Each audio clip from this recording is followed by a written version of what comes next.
mareyaha hayada hormarinta biyaha magaalada boorama ee shaba aadan maxamuud curaagte ayaa maanta waxa uu kormeeray halka ay ka socoto biyo balaadhinta magaalada boorama taasi oo halkaasi laga hayo shaqo beebab cusub ah oo la gelinayo qaar ka tirsan xaafadaha magaalada boorama isagoo halkaasi ka hadlay aadan maxamuud curaagte mareyaha hayada shaba ayaa waxa uu sheegay waxa weeyaan beebkan aad arkaysiin shaqada shaba ay bulshada u hayso meelaha biyuhu ku yar yihiin in mar walba ay maaragtay inay bil kasta intay xaafad qorshaysato ay biyaha u kordhiso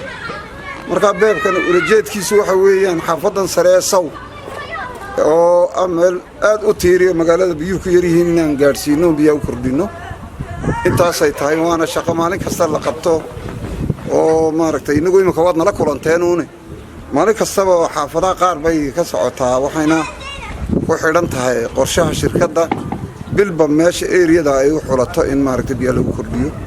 saa darteed shaqaalihii iyo kuuligii iyo beebkiiba waa niga arkaya marka ma yara hawsha maaragtay aan qabana waana wadi doonaa insha allahu tacaala سكريس حنة ريا تي في بورما.